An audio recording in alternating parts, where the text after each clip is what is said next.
Reglas claras para los verdaderos protagonistas de la producción, que quiénes son, el empleador y el empleado, pero no como adversarios, como le gusta describir bajo la filosofía del materialismo histórico marxista que adhieren muchos de los senadores en esta casa, con ideas de izquierda, kirchneristas, que se han empeñado en poner como adversarios al empleador y al empleado, cuando en realidad son socios naturales.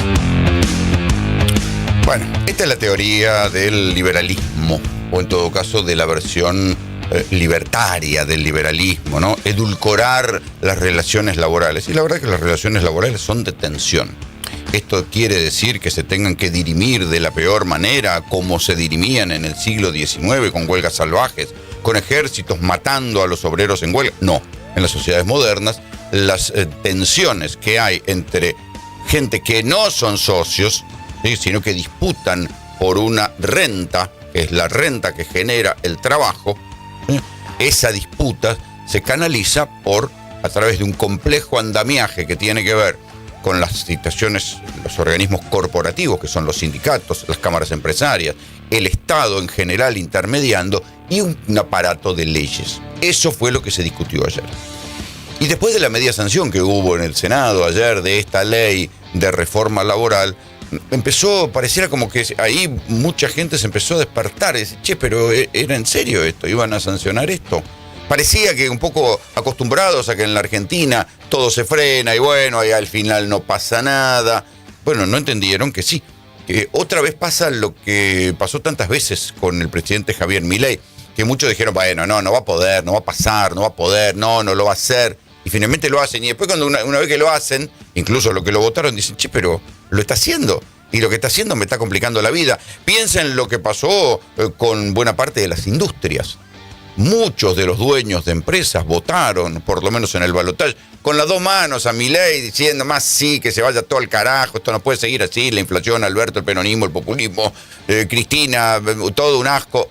Y después se dieron cuenta de lo que habían hecho y dijeron, bueno, está bien, Milei no va a hacer todo lo que dice, y finalmente lo empezó a hacer o lo terminó haciendo en buena medida. Y si no hizo más es porque no pudo. Bien. ¿Qué es lo que acaba de pasar ayer en el Senado? Se aprobó el primer capítulo, porque falta la media sanción de diputados, de la reforma laboral. Después vendrá la reglamentación, y ojo, va a haber que estar muy atento ahí, en qué medida esa reglamentación profundiza lo que el gobierno propuso o recupera cosas que se habían sacado en este complejo articulado de una mega ley que incluye 3 capítulos, como yo les vengo explicando.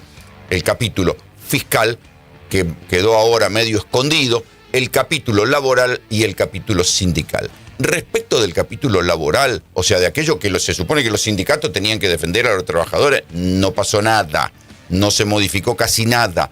Sí se modificaron pequeñas cosas que tienen que ver con lo sindical, y ahí sí el lobby de los gordos, de los sindicatos que hace años, de los sindicalistas que hace años están sentados en sus sillones haciendo guita, y que difícilmente pueden explicarle a un laburante por qué viven de esa manera, por qué andan en esos autos, por qué tienen esos departamentos y por qué veranean donde veranean. Esos lograron un par de puntitos que protegen a los sindicatos y protegen a las obras sociales. O sea, se protegieron a sí mismos, pero a los trabajadores mucha pelota no les dieron.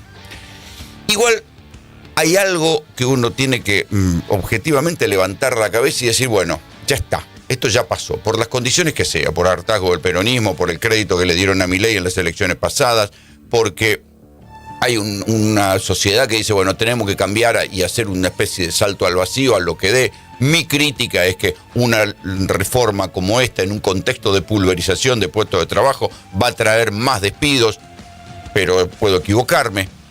Pero el dato objetivo es que cuando uno ve cada vez que hay una reforma laboral liberal, o sea, una reforma laboral que relaja y flexibiliza las condiciones de trabajo, difícilmente se pueda volver atrás. Porque aunque la Argentina quiera ser, en la Argentina Milei quiera ser como Estados Unidos o comercie con China, la verdad es que nosotros nos parecemos mucho a Brasil. Y ahí es donde tenemos el antecedente más interesante, la reforma laboral de Brasil. Dilma Rousseff era la presidenta que sucede a Luis Ignacio Lula da Silva. Termina yéndose, la terminan derrocando por una nada, una tontería. Dijeron que había movido partidas del presupuesto de más. Bueno, le hicieron un juicio político y la echaron. Dilma Rousseff es reemplazada por un presidente que se llamó Michel Temer.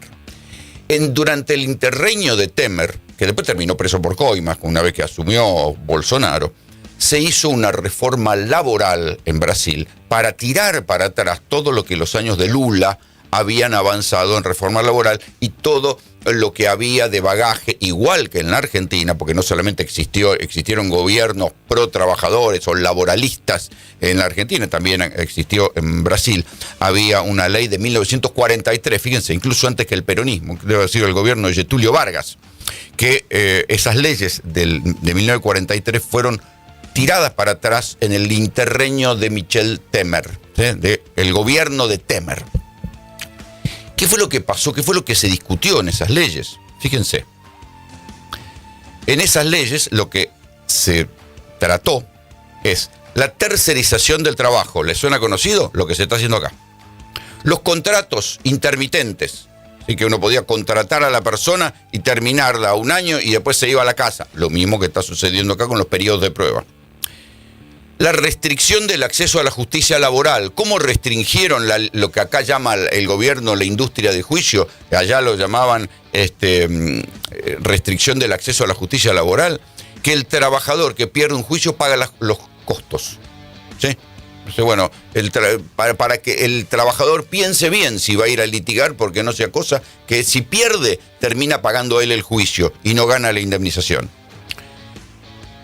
Eliminación del aporte sindical obligatorio. ¿Les suena conocido? Lo mismo que quiso imponer el gobierno acá y que los sindicatos pactaron, con tal de no hacer una huelga general, los sindicalistas gordos dijeron, no, está bien, y quedó el aporte sindical por 2 años limitado al 2%. ¿Qué fue lo que tuvo que mantener? Porque no pudo modificar, y lo mantuvo la ley, y no lo pudo modificar Lula ahora que volvió, el acuerdo por empresa por sobre el convenio laboral. ¿Les suena conocido?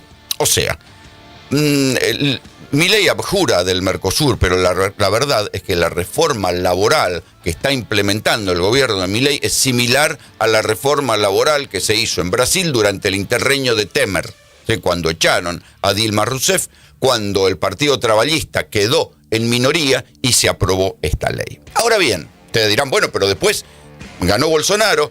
Y durante esos 4 años de Bolsonaro, la propia Fiespi, que es la Federación de Industriales de San Pablo, que fue mucho más coherente de lo que son los industriales argentinos, claro, en Brasil no hay inflación, entonces había algún grado, cuidaron un poquito más la propia producción, la propia Fiespi lo fue a buscar a Lula diciendo, sacame este loco de acá. Y salió Lula de la cárcel, se demostró que había habido un armado judicial para meterlo preso. La Corte Suprema dio vuelta a todos esos fallos, Lula sale de la cárcel, se convierte en candidato a presidente, gana las elecciones, pero como Bolsonaro estaba todavía potente, hace un pacto con alguien de lo que sería acá el equivalente a la Unión Cívica Radical. Es como si el peronismo y el radicalismo fueran juntos contra Milei, más o menos así, dentro de 2 años. Bien. El nuevo candidato a vicepresidente de Lula es Geraldo Alckmin, que había sido gobernador de Sao Paulo, un hombre representante del empresariado, un hombre pro empresa. ¿Qué pasó con la reforma laboral que hizo Temer después de haber derrocado a Dilma Rousseff, esa reforma a medida de los empresarios? ¿Qué hizo Lula? No la pudo cambiar. No la pudo cambiar. Durante la campaña electoral, Lula dijo que iba a revocar la reforma laboral en el comienzo de la campaña electoral. A medida que se fue acercando el momento de las elecciones, dijo que no iba a revocarla, sino que iba a revisarla. Y Lula logró cambiar algunas cosas. Volvió el salario mínimo real, impulsó la igualdad salarial de género, volvieron las inspecciones contra el trabajo esclavo en Brasil. A ver, de sentido común, fíjense que en estos años que lleva gobernando Lula, liberaron a 3.190 trabajadores esclavizados, cosa que acá se dejó de hacer, Desde que asumió Milei ya no hay más inspecciones contra el trabajo esclavo. O sea, las hace la justicia en todo caso, pero no las hace el Ministerio de Trabajo ni ninguna dependencia pública. Tiene que haber una denuncia judicial contra el empleador y anda a ver si en algún momento te cae un allanamiento contra el trabajo esclavo. Ya no las hace el Estado y después denuncia al esclavista a la justicia. Y Fíjense lo que tuvo que hacer Lula. Era tal la reforma, la virulencia de la reforma laboral que había impulsado Temer, que se había modificado la cantidad de la manera de trabajar. Ya no había 2 feriados por semana, sino que había 1. Se trabajaba 6 por 1, no 5 por 2. Y ahora está intentando Lula, presidente trabajador, el tornero que perdió el dedo, está intentando, porque tampoco tiene los votos suficientes en las cámaras legislativas de Brasil, volver al 5 por 2, volver al lunes a viernes, sábado y domingo, descanso. ¿Sí? Esto es lo que pasó con la reforma laboral. ¿Qué les quiero decir? Que en un país como la Argentina o como Brasil, cuando sucede una reforma laboral como esta, es muy difícil que se revierta. Esto es lo que hay que constatar. A algunos les va a convenir, a otros les va a perjudicar, pero la experiencia de Brasil indica que ni aún ganando un presidente de origen obrero, ni aún ganando un presidente en una alianza fuerte, pudieron dar vuelta a la reforma laboral, incluso porque algunos sindicatos empezaron a decirle, bueno, hay elementos que están bien, no cambiemos todo. Entonces, lo que se abre, en esto tiene razón el presidente, dice, se abre un cambio de época. Para algunos lo van a disfrutar, va a haber una cantidad de empresas que van a estar sacando cuenta diciendo, che, ¿cómo me conviene seguir laburando? Me conviene importar, despedir a todos los laburantes con lo que me ahorro de producir caro acá, despido a todo el mundo, en lugar de tener una fábrica tengo un depósito, en lugar de tener torneros tengo conductores de camiones, hago repartos, me conviene eso, tengo una clientela, tengo un nombre, le pongo mi etiqueta a las cosas que fabrico en China, las distribuyo acá y más o menos hago la misma guita. Otros estarán diciendo, ¿sabes qué? Me conviene despedir a todo el mundo. Lo pago las indemnizaciones en 12 cuotas fijas, con la guita que me ahorro del flujo de caja, la pongo en un banco, me da una tasa y me voy ahorrando indemnizaciones con lo que voy metiendo en el banco y eso me da intereses. A ver, a partir de que se sancione la reforma laboral y sobre todo se pueda despedir con menos costo y en 12 cuotas, va a haber cantidad de gente que va a sacar sus cuentas sobre cómo le conviene seguir laburando. Esto es un cambio de época. Ahora bien, superado ese momento donde va a haber seguramente muchos que van a sacar la cuenta si les conviene despedir y para convertirse en importadores y dejar de ser fabricantes, va a haber otro momento donde se van a replantear las relaciones de laburo. Y puede que haya gente que diga, bueno, está bien, ya despedí gente, pero encontré una manera de ganarme unos mangos. Tal vez me convenga ponerme un restaurante en el barrio de los ganadores para darle de comer a los ganadores del modelo. Y ahí van a contratar de otra manera a los que contraten. Y si es una pyme, le dirán, ¿sabes qué? Entras a trabajar acá, yo te pongo en blanco y tenés 1 año de contrato. Estas son las cosas que van a cambiar. A algunos les van a convenir, a otros no les van a convenir, pero en cualquier caso, lo que hay que hacer es enterarse de lo que está pasando, porque esto va a cambiar la vida cotidiana de la Argentina. Jornada moderna le pusieron esta filmina, yo me quiero matar con esto. Con esto me quiero matar. Banco de horas, porque le ponen nombres creativos, cosas insólitas. Jornada moderna le llaman, che, jornada moderna. Le quiero decir a los trabajadores que la jornada moderna es el fin de las horas extras para los trabajadores. Le acaban de poner de 8, que es la jornada, a 12 horas. La gente que llega a fin de mes lo hace porque hace horas extras y ustedes se las acaban de cagar o se las van a cagar votando este proyecto de ley, votando esta media sanción. Ustedes van a hacer que los que llegaban a fin de mes por hacer horas extras ya no puedan hacerlo. Clarísimo, no necesita subtítulos, no necesita traducción, no necesita aclaraciones. Juliana Di Tulio con las críticas, senadora de la provincia de Buenos Aires por Unión por la Patria, que las críticas que le hace al proyecto laboral. Por eso es que yo le digo, por las cosas que dice Juliana Di Tulio, ojo, porque esto va a cambiar las condiciones de contratación de los trabajadores, pero también va a cambiar la conveniencia de los patrones. Entonces, ojo, porque esta debe ser la primera ley en mucho tiempo que realmente merecería que todos los que estén laburando le empiecen a dar pelota, porque puede que un día se desayunen, que le digan, no, ¿sabes qué? Mira, por la nueva ley, a mí no me conviene más tenerte contratado porque me salís caro. Y le pongan una sonrisa, y entonces le digan, bueno, ¿y qué va a hacer? Y mira, te echo, te bajo el sueldo. Y esto no le va a cambiar la vida a la gente. Por eso a mí me extraña el estupor social que hay. que la prolongación del voto más sí que se vaya todo al carajo, que arrancó con Milei en el 2026 y continuó con el voto miedo a que todo se fuera al carajo el año pasado y permitió que Milei ganara, diciendo, bueno, está bien, que no queremos que vuelva el peronismo con la hiperinflación, entonces, bueno, que siga esto un poco más. Y volvieron a votar a Milei. Bueno, ahora se ve que esto va a cambiar la vida cotidiana de todos aquellos de los que laburan, o mejor dicho, todos aquellos de los que producen, los que contratan y los que son contratados. Las condiciones de contratación van a cambiar. Y después cada uno tiene que mirarla desde su baldosa. Puede haber gente que no le cambie, que ya trabaja en negro y no lo vaya a poner en blanco y siga trabajando en negro, puede que no le cambie. Pero va a haber muchos otros que tienen un trabajo en blanco, o como decía la senadora de Tulio recién, que le pagaban una cantidad de horas extras, porque muchas veces al patrón le conviene, ¿sabes qué? Mirá, en lugar de contratar otra persona para un part-time, para un sobreturno, te doy horas extras a vos. Bueno, ese mismo patrón que ahora tiene menos rentabilidad que antes, tal vez le diga, no, mira, ¿sabes qué? A mí me conviene que esas horas te las dejo de pagar, te las mando al banco de horas y te tomás unos francos de vez en cuando, te doy una semana más de vacaciones. Sí, está bien, pero yo necesito la guita. Pero a mí no me conviene pagártela porque te la tengo que pagar al 100 y si son feriados te la tengo que pagar al 200 y ahí va a empezar toda una negociación, insisto, paren las antenas porque esto a mucha gente le va a cambiar incluso lo que cobra en el bolsillo. Este modelo no funciona.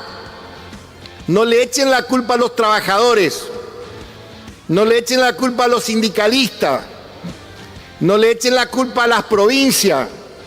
No le echen la culpa a 2.700 municipios. No le echen la culpa a ellos porque no tienen nada que ver.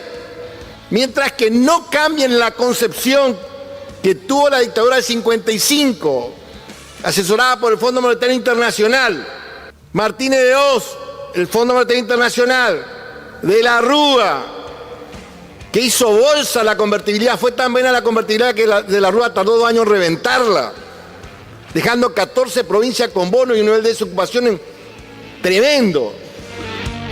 Ese es José Mayans, es el líder del bloque del justicialismo en el Senado, de Unión por la Patria, o como se llamen, porque están divididos en diferentes sectores.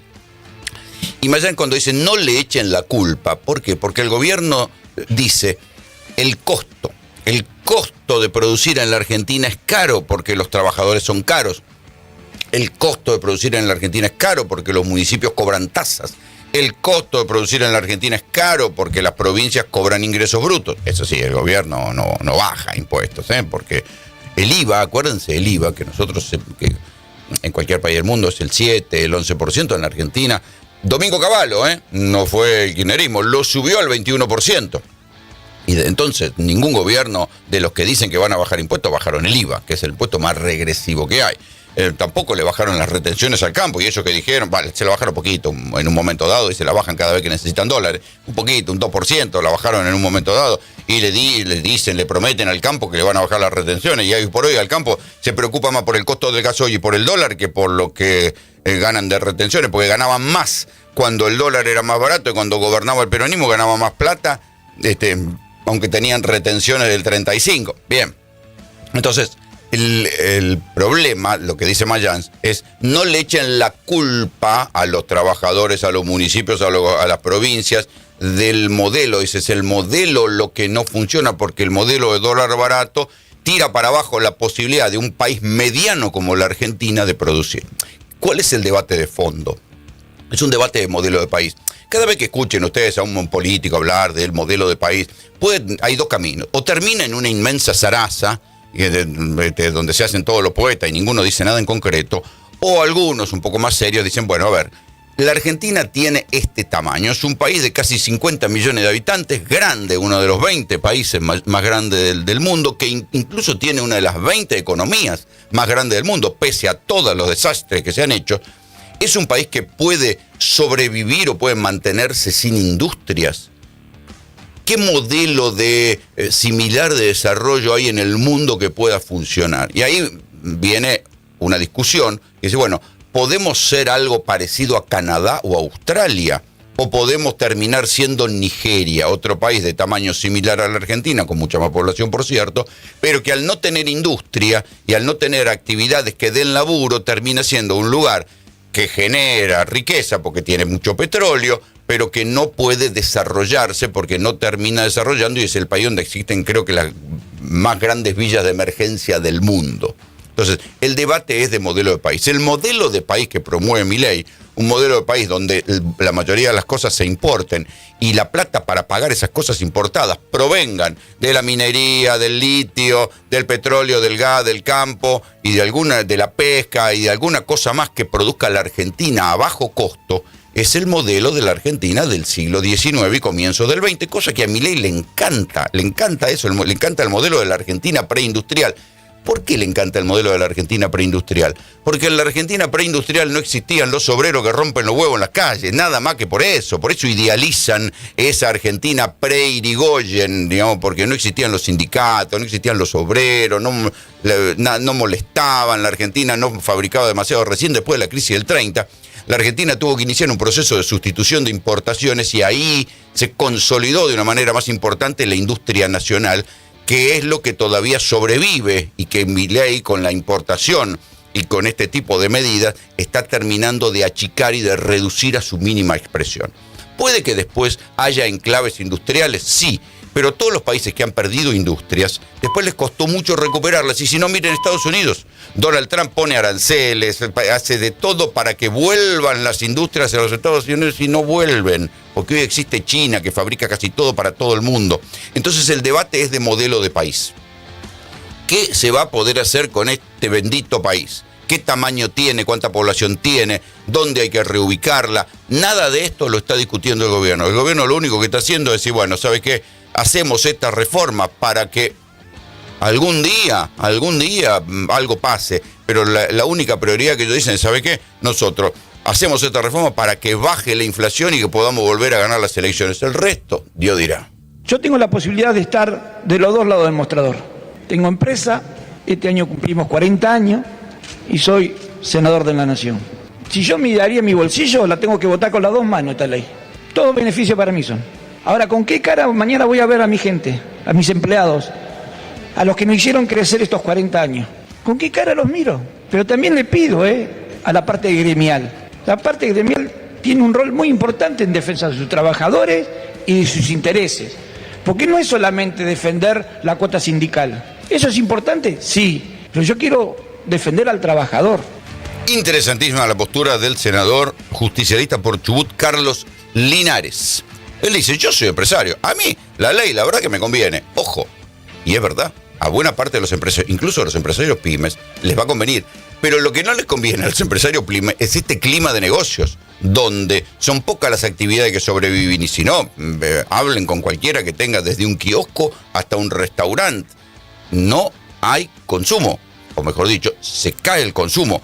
El otro día entrevisté a Paz Cornu, diseñadora, fashion, ultra fashion, que seguramente debe haber votado a Milei, con las dos manos, harta del peronismo y qué sé yo. Y dice, tengo que cerrar porque me aumentaron 50% los costos y me cayeron 60% las ventas. No hay manera que sobreviva. Nosotros hemos traído aquí a mi amigo, el turco Jafar, que tiene 4 restaurantes, y me dice, perdí el equivalente a 2 departamentos de 2 ambientes en estos 2 años de Milei, poniendo a ver si la cosa cambiaba. Y tiene que renovar los alquileres y está pensando, tiene 4 restaurantes, ¿cuántos restaurantes va a dejar en pie? Porque no sabe qué hacer, tiene 55 empleados. Y pueden preguntar a cualquiera en cualquier nivel. Y si no, salir a caminar y entrar en un mostrador y decir, che, hay venta, y todos te van a decir, fuera de cámara. Porque en cámara todos van a querer ser optimistas y bueno, y la cosa va a cambiar, y qué sé yo, pero el consumo se cayó. Y se cayó a todo nivel. Entonces, a cualquiera que tiene un comercio, que tiene una empresa, que tiene un restaurante, que tiene algún tipo de emprendimiento con gente a su cargo, todo dice, a mí me conviene. ¿Y por qué le conviene? Porque va a poder despedir más barato, esperar a ver para dónde va el viento y cómo cambia, y después ver qué hace. Si le conviene la guita que el capital, meterlo en un banco y esperar a que cambie la cosa. Si le conviene, no, claro, al que cambie la cosa, no sea cosa que después venga un corralito y le quede la guita tragada. Puede intentar cambiar y ver si se dedica a otra cosa, si en lugar de, como el caso de los diseñadores están diciendo ahora, a mí no me conviene más fabricar en la Argentina, sino que me conviene más mandar la moldería y traducir por WhatsApp del castellano al chino, que me agarre el chino la moldería del otro lado y me fabrique una prenda, y un día me voy a China, le doy el ok y me empieza a mandar los containers con ropa y me las rebusco para venderlas acá. Estas son las cosas que hoy están en debate. Carlos Linares, con interesante postura, dice: yo soy empresario, a mí la ley me conviene con las dos manos, la voto con las dos manos, pero después me doy vuelta. ¿Y qué hago? Me conviene despedir a toda la gente que ayudó a que en estos 40 años mi empresa crezca. Y dice otra cosa más interesante también. Dice: a los gremios no solamente hay que pelear por la cuota sindical. Y yo creo que en algún momento alguien se va a dar cuenta de lo patética que fue la defensa que los sindicatos hicieron de sus afiliados. Porque defendieron la cuota, defendieron la guita de las obras sociales, que es aquello que los sienta en sus sillones de sindicalistas, pero no defendieron a los afiliados. Porque ayer se aprobó, la única modificación pequeña que hubo es que van a tardar en caer un poco más los regímenes especiales y la ultraactividad de los convenios. Sé que ahora voy a ver bien el detalle del articulado, pero se demora, puede haber una demora de hasta un año en que cambien los regímenes especiales de trabajo y algunos estatutos de laburantes. Pero respecto de todo lo otro, la baja en las indemnizaciones, los periodos de prueba, la tercerización, todo eso los sindicatos no dijeron ni mu, ni se sentaron a negociar y el gobierno lo sacó como quería. Si sale esta reforma laboral que están planteando, ¿le va a ir mejor? Al informal no le va a ir mejor, le va a ir peor. Es una estafa esto. Pero vos me decías, pero la gente dice no tengo derechos, entonces ahora mi ley viene ¿con qué? ¿Con qué viene? Con nada, con sacarte los pocos que tenía y sacarle a los otros. Y a vos te pone contento de que el otro esté peor porque vos estás mal. Por eso yo decía, creo que acá hay una disputa de sentido, ellos lo llaman batalla cultural. Interesante lo que está diciendo el gobernador de la provincia de Buenos Aires, Axel Kicillof. Está analizando esto que yo llamo el voto más sí, que se vaya todo al carajo. ¿Por qué el voto más sí?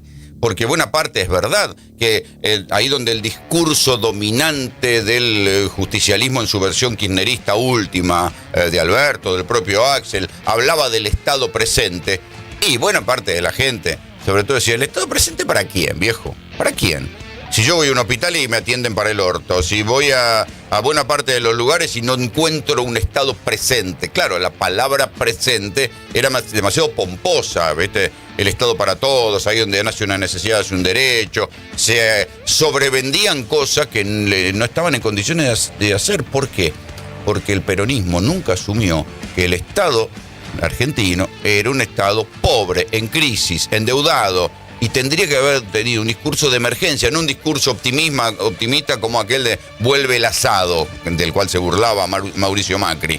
Entonces, el no haber asumido que el Estado argentino estaba en crisis y no haber querido dar las malas noticias que Alberto no quería dar y iba pateando todo para adelante, y la pandemia le vino bien porque quedó todo congelado, y al salir de la pandemia se topó con la realidad, más de la pelotudez de la foto de Olivo, se topó con la realidad de que habían emitido moneda para mantener la actividad económica y nadie se los reconocía porque todo el mundo estaba enojado por la pandemia. Bueno, esa realidad, no haber podido administrar esa realidad generó ese voto destructivo respecto del Estado, porque la gente decía, ¿por qué? Si a mí el Estado no me llega nada, me cobra impuestos y no me da nada. Y entonces ahí es donde dice Kicillof, sí, pero la solución no es que te quiten lo poco que tenés, sino que te mejoren lo que te dan.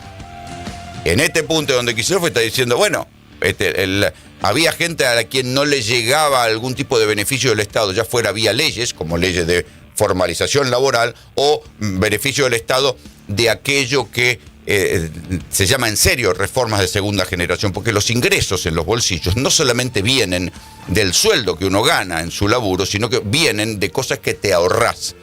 Si en la Argentina el peronismo, en los 12 años de kirchnerismo, hubiera entendido que tenía que dar doble escolaridad y tendría que haber dado buena educación, buena parte de la clase media estaría agradecida que no tiene que pagar educación privada. Si el kirchnerismo hubiera entendido que había que hacer algo para dar buena salud, y que si las provincias no daban buena salud deberían haber abierto más hospitales nacionales, como se abrió el Hospital El Cruce, como se abrieron los hospitales El Bicentenario, que funcionaban hasta que llegó Milei y los desfinanció, o como el Garrahan, hubiera habido buena salud pública y la gente, o una parte de la población, no tendría que gastar fortuna como están gastando en las prepagas. Si el kirchnerismo hubiera entendido que las obras sociales no son para que los sindicalistas en general depreden y se enriquezcan con los contratos espurios que pactan con sanatorios y con cosas, las obras sociales sindicales darían un mejor servicio. Entonces, esos son ingresos indirectos que mejoran la situación de la gente y que se basan en reformas de segunda generación reales, no como las que quiere vender Milei. Eso el peronismo no lo entendió y terminó en una situación de enojo con buena parte de la población que decía, ¿y a mí el Estado qué me da? Tengo que pagar educación, tengo que pagar salud. No me da seguridad siquiera, porque si vivo en el conurbano de cualquier ciudad me chorean y tengo que vivir aterrado de que no me entren por la terraza y me metan una pistola en la cabeza para robarme si tengo más de 60 años. Entonces, ¿qué me da el Estado? Ese estado de bronca que el peronismo no supo explicar para qué servía el Estado, abrió la puerta para que venga Milei, y para tener este Estado no tengamos ninguno, hagamos mierda todo. Tenemos un gobierno nacional que salió a recorrer con un maletín lleno de plata las provincias en el mes de enero. Ahora intentan sobornar a buena parte del Senado para que se apruebe una ley absolutamente regresiva para todos los trabajadores. Están gastando muchos millones para llevarnos puestos. Están en peligro de desaparecer todos y cada uno de los derechos laborales que conocemos. Nosotros dijimos diálogo para una modificación parcial, no. Resulta que ahora parece que quitaron los derechos que perjudicaban a los sindicatos, pero quedan los derechos que perjudican a los trabajadores. Es muy importante el financiamiento para todas las organizaciones sindicales, pero no podemos cambiar por plata la explotación. Enojado Rodolfo Aguiar, el secretario general de la Asociación de Trabajadores del Estado, claro, son los más perjudicados. Y Aguiar desde un primer momento se ha convertido en uno de los mayores voceros opositores contra el presidente Javier Milei. ¿De qué es lo que está hablando? Dice, bueno, anduvo el gobierno ofreciendo plata a los gobernadores. Por eso se empieza a hablar de soborno institucional. Una cosa es el soborno, estilo Cuadra, donde buena parte de las crónicas parlamentarias dicen, bueno, algo pasó en este tipo que entró por el peronismo y terminó votándole todo a La Libertad Avanza y de pronto empezó a viajar a Paraguay, y en uno de estos viajes a Paraguay lo engancharon con una mochila con $200.000. ¿De dónde salió esa plata? Y muchos piensan que de un soborno para que votara las leyes y para que fuera tan empático con el gobierno. Hay que decir que Cuadra ya venía choreando de los tiempos en que era funcionario en Entre Ríos, y también hay que decir, el peronismo de Entre Ríos no tiene nada para decir, o todos los corruptos eso crecen de un repollo. Urribarri está en arresto domiciliario también por una causa de corrupción. Cuadra salió del peronismo de Entre Ríos y todavía está en Paraguay, viviendo un exilio dorado con los $200.000 o la guita que se habrá llevado por haber traicionado al propio justicialismo. Quiero decir, los corruptos no salen de un repollo, no crecen, no son un fenómeno externo, porque fueron compañeros hasta que de pronto, hasta que en el momento que los engancharon con la bolsa con plata. Pero al margen de eso, lo que está diciendo Aguiar habla de un soborno institucional. El gobierno tuvo a pan y agua a buena parte de los gobernadores durante 2 años. Viene el momento de las reelecciones y de las campañas electorales para el 2027 y en muchas provincias se vota antes que en el calendario nacional. Entonces los gobernadores empiezan a decir, no, ¿sabe qué? La necesidad tiene cara de hereje, hermano. Todo muy lindo con los trabajadores, gobernadores peronistas, con la columna vertebral del movimiento obrero, con el general, con las 62 organizaciones, son todos compañeros. Pero acá, compañeros, son los huevos, nosotros necesitamos la plata, y si el gobierno nos garantiza la plata para que no nos estalle la provincia y para que podamos presentarnos a las reelecciones, nosotros lo miramos con cariño. Por eso es que Aguiar habla de soborno institucional. Gracias. Dale. Bueno, Pablo Moyano, ¿cuál es la expectativa de esta movilización y también sobre aquello que vaya a pasar en el recinto del Senado? Bueno, como marca la historia de nuestra organización, cada vez que se trata una ley en contra de los laburantes, estamos en la calle. Espero que con la masividad de esta movilización, aquellos senadores fundamentalmente del peronismo que todavía están dudando o lucrando su voto, no traicionen los derechos de los trabajadores. Esto es lo que decía Pablo Moyano en la manifestación y antes de la votación. Bueno, no pasó nada, los senadores siguieron votando en contra. Los únicos 2 senadores que hay que decir que se ve que cuando los sindicalistas empezaron a levantar la voz sobre los 2 senadores de Santa Cruz que provienen de un gobernador que era sindicalista obrero, los 2 senadores de Santa Cruz votaron en contra del proyecto. O sea, el voto opositor se constituyó de los senadores del justicialismo, opositores, no los que estaban con los gobernadores, más los 2 senadores de Santa Cruz que dijeron, no, nosotros no votamos esto, porque ya la CGT venía diciendo, che, el gobernador Vidal surgió del gremio petrolero y va a votar contra los trabajadores, una reforma laboral que favorece más a los empresarios que a los trabajadores. También hay que decir que al gobernador Vidal, otro de los que apoyó a Milei en su momento, le vino todo para atrás, porque no le dieron nada, es otro de los gobernadores que después terminó alineándose en el bloque Provincias Unidas porque el gobierno de Milei no le daba nada. Y bueno, ahora sus 2 senadores votaron en contra de la reforma laboral. Después lo que hubo en la calle, ya sabemos, fue la típica, cuando la manifestación es grande, el protocolo antipiquetes consiste en lo siguiente. Porque esto ya pasó en otra de las manifestaciones, cuando fue en la Ley Bases, se venía juntando una bruta manifestación que tenía que llegar a la plaza de los 2 congresos a las 5 de la tarde, y a las 3 de la tarde arrancaron los gases lacrimógenos y la manifestación se terminó dispersando. Bueno, ayer, ¿qué fue lo que sucedió? En un momento dado, en la esquina de Irigoyen y sería ahí Entre Ríos, unos muchachos encapuchados de la nada armaron bombas molotov, las tiraron por encima de la valla, bien provocativo, porque esto no le va a provocar nada, los policías no iban a lograr nada, empezaron a tirar piedras. Inmediatamente la policía abrió las vallas que habían puesto para no tener contacto con los manifestantes y arrancaron a tirar gases primero con el protocolo que ya se conoce. Primero van los gases, después van las balas de goma, después van las motos tirando más gases y más balas de goma, espantando a los manifestantes, corriéndolos hacia atrás, y después pasan, para terminar el barrido, cada una de las fuerzas federales con los tipos marchando con escudos, y así desalojan la plaza, y así desalojaron la plaza antes de que llegara el pico de la movilización. A esta altura del partido es previsible. ¡Qué casualidad! Ninguno de los encapuchados terminó detenido. Hola, ¿se acuerdan cuando fue lo del corresponsal de Cadena 3, que estaba parado justamente en la misma esquina, en Hipólito Yrigoyen y Entre Ríos, pero del lado allá del vallado, que de la nada le incendiaron el auto? Y hay algunos videos que muestran que los tipos que le incendiaron el auto, que estaban encapuchados por supuesto, volvieron a entrar por el vallado y los policías lo felicitaban. Bueno, nunca se terminó de comprobar, pero lo que sí es seguro, que en este gobierno que se jacta de que puede detener a cualquiera porque lo tiene firmado con las cámaras de seguridad, a esos 2 que incendiaron el auto del movilero de Cadena 3 nunca los detuvieron, pero con el incendio del auto arrancó la represión de la misma manera que ahora. Primero los gases, después las balas de goma, después las motos, después las tortugas esas con escudo que van caminando y desalojan a los manifestantes.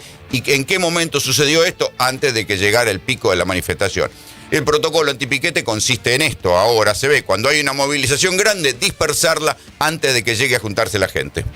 Ningún policía de la provincia invencible de Santa Fe, ningún hombre o mujer del servicio penitenciario de la provincia de Santa Fe va a tener menos, va a percibir menos de un sueldo inferior a 1.350.000 pesos, incluyendo al personal técnico administrativo o al personal que está en el 911. Todos van a percibir como mínimo un sueldo de 1.350.000 pesos en la provincia de Santa Fe, lo que equivale a un esfuerzo muy, pero muy importante que hace el gobierno provincial en función de la administración de los recursos de todos los contribuyentes.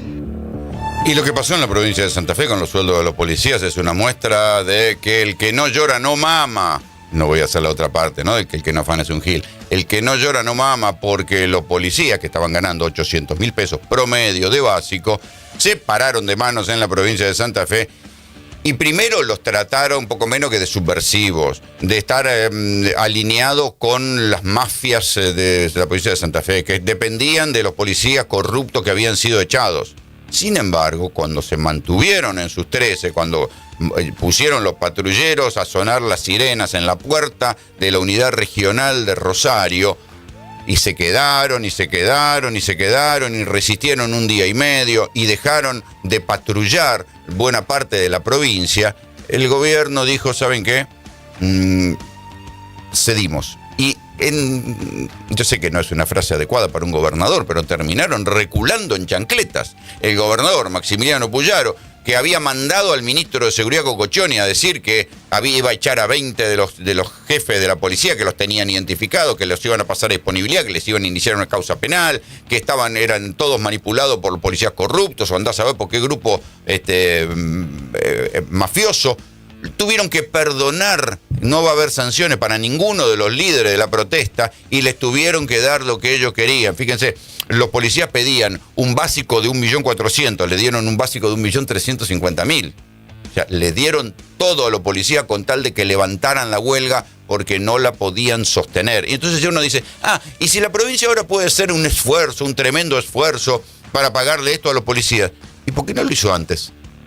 ¿Por qué no pensaron que los policías no tenían que vivir con 800 lucas? El problema es que cuando las organizaciones sociales, en este caso no hay sindicatos policiales, pero los policías dieron el ejemplo de que si se plantan consiguen los aumentos. Entonces ahora vienen las paritarias en buena parte de los gremios estatales de la provincia de Santa Fe. ¿Cuál va a ser la lección? ¿Cuál va a ser la lección o el ejemplo que aprendieron? Y que más vale pararse de manos si querés conseguir algo, que el que no llora no mama. Y el punto, si se quiere, bueno, provincia de Santa Fe, está solo la provincia de Santa Fe, que se arreglen ellos, pero el punto es las policías de otras localidades. ¿Qué lección aprendieron de lo que pasó en Santa Fe? Que el que no llora no mama, que si no se paran de mano van a seguir cobrando 800 lucas, porque 800 lucas sigue siendo el básico de buena parte de las policías en buena parte del país, incluido la provincia de Buenos Aires. Entonces, cuando vieron como ese refrán que ahora no me va a salir de memoria, dice, bueno, cuando vos veas que están afeitando a otro, empezá a poner tus barbas en remojo, con lo cual da para pensar que en la provincia de Buenos Aires, con toda la crisis que hay de plata, también van a tener que empezar a poner las barbas en remojo, porque si no en cualquier momento van a venir los bonaerenses y los van a afeitar en seco. Los sueldos en la Argentina son una miseria hoy. Todos los sueldos de la Argentina son una miseria. Nosotros recibíamos un punto de coparticipación que fue aprobado por el Congreso de la Nación, 750.000 millones de pesos exclusivamente para seguridad. Allí se recompusieron los salarios de la policía y la policía con ese aumento salarial recompuso un 35% de su poder adquisitivo. Perdón. El gobierno nacional en estos 2 años le quitó a la provincia de Buenos Aires 12.000 millones de dólares. 12.000 millones de dólares en estos 2 años. Todo lo que es la coparticipación federal se redujo, está cayendo. Ese es Javier Alonso, que ya está poniendo las barbas en remojo y está empezando a explicar por qué los sueldos en la policía de la provincia de Buenos Aires rondan también los 800.000 pesos, que era lo que contaba Ramón Amarilla ayer, acá cuando lo entrevistamos, el líder de la rebelión de la policía de Misiones, que terminó preso y que ahora es el legislador, porque desde la cárcel terminó sacando un 15% de los votos en la provincia de Misiones como legitimidad al reclamo de las fuerzas civiles y por haber enfrentado a este régimen feudal que gobierna Misiones. Entonces, ojo, porque lo que enseñó el conflicto de Rosario es que los policías, aun cuando lo puedan echar, aun cuando lo puedan perseguir, aun cuando lo puedan encarcelar porque no tienen sindicato, si se mantienen en la protesta, lograron lo que quisieron. Ojo que no se traslade uno de estos conflictos similares a otras provincias. La verdad que los gobernadores deberían tomar nota que no les pase lo que le pasó a Puyaro, que por querer hacerse el ajustador y quedar simpático con Milei, no aumentaba los sueldos hasta que los policías se autoacuartelaron y primero los acusó de mafiosos, sediciosos y después tuvo que regular en chancleta y darle todo lo que les pedían.